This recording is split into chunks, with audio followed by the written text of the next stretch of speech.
Good evening. It's that time of the year again. The leaves are falling, the temperature's dropping, and the drinks are getting hotter, which can only mean one thing. It's the official season of fall. I could talk for hours and hours about all the fun things that fall can bring, but tonight I'm just going to be talking about one of the most popular and beloved traditions, trick-or-treating. Over tonight, we will be talking about a total of 3 things: the origin of trick-or-treating, what trick-or-treating is today, and last but certainly not least, the impact that trick-or-treating has on our economy. Let's start our spook investigation off talking about the origin of trick-or-treating. A lot of people think that they know some things about it, but there's a lot more to go. So history.com and I will drag you through all about where it started. It all started with the light of a flame 2,000 years ago when the pre-Christian Celtics celebrated the celebration of Samhain on October 31st. This consisted of them all dressing up in animal costumes in an attempt to scare away the evil spirits that they thought came back each year. They set up nice tables with fruits, nuts, and meats in attempts to make the angry spirits a little bit less angry. In 1000 AD, Christianity had spread, and on November 2nd, they created a new celebration called All Souls' Day, which is what I like to think of the 9th century's version of the 18th century's Day of the Dead. They celebrated death by throwing masquerades and bonfires for them, and now this is where trick-or-treating starts to sound a little bit familiar. The poor would go door to door in the rich neighborhoods, or towns, or whatever you'd like to call them, begging for money, food, or ale. They would also go around asking for soul cakes, which is a pastry that they went crazy for all the time. In exchange for the soul cakes, or whatever they got, they would pray over the rich people's family members, specifically the dead ones. After a while, children in Scotland and Ireland took over this tradition, which was once named souling, and they traded that name for guising. I think of this as a more demanding and creepy version of Christmas caroling. I think that because instead of just begging for food, money, or ale, the children would sometimes sing for what they wanted.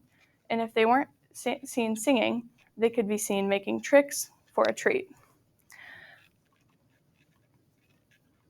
In the 19th century, trick-or-treating got even more to what it is now, but it came to an abrupt stop when the tricks started becoming assaults and violence. The Great Depression and the World War II brought sugar rationing, which meant that they couldn't provide enough treats for everyone, so it just came to a stop and trick-or-treating ended. But the baby boom brought it back rapidly. Now that we've learned where trick-or-treating started, let's take a look at the sweet reality that trick-or-treating is today. As we all know it, the world of trick-or-treating from our childhood was candy and costumes. Whether you had a basket, a bag, or a pillowcase, the goal was the same each year. Find the best route in the richest neighborhood to get the biggest size of candy. Get as much candy as possible, go home, dump it on the table or the floor, show your parents, friends, or siblings what you got. Eat as much candy as possible, get a sugar rush, and of course, a sugar crash. Trick-or-treating also taught me a special life lesson. Only trust the neighbors that left the porch light on.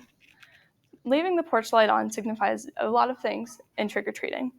Participating, giving out good candy, and overall just being a good neighbor is all part of leaving the light on.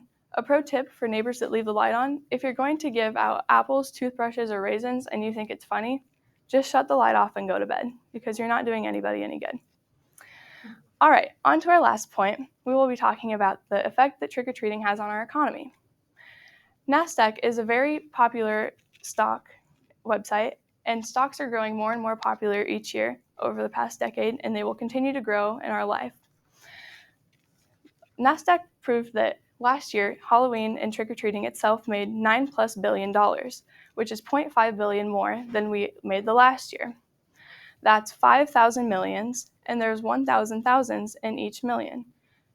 Point of that is that that's a lot of money, and a lot of money from only the US. One of the biggest stocks for this trick-or-treating is Walmart. Walmart is up there as number one because of its bulk-size candy selling and cheap costumes that they sell every year. Costumes that come back every year have always been the same, like superheroes, and I think the most popular ones were Batman, Superman, Wonder Woman, and then aliens, pirates, monsters, all that stuff comes back every year. and in my opinion, they never get old. This year, I think that Barbie, Taylor Swift, Aliens, and Mario are going to be a big one based off pop culture and the movies that have came out this year. Now, this next stock that has been very important for trick-or-treating might come off as a surprise to you as it did me. AT&T. So why is AT&T one of the biggest stocks during trick-or-treating? Well, let me tell you. AT&T wanted to buy the ownership of Batman, Superman, and Wonder Woman. Why would they do that? Of course, for money. Money is what gets them the trick-or-treating success every year, and that is why their stock continues to grow. So let's wrap things up and talk about what we learned tonight.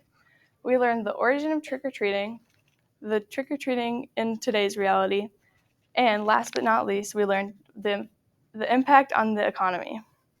Thank you so much for listening and letting me drag you along on this amazing adventure. I hope that all of you learned more about trick-or-treating tonight, and it was my treat to inform you.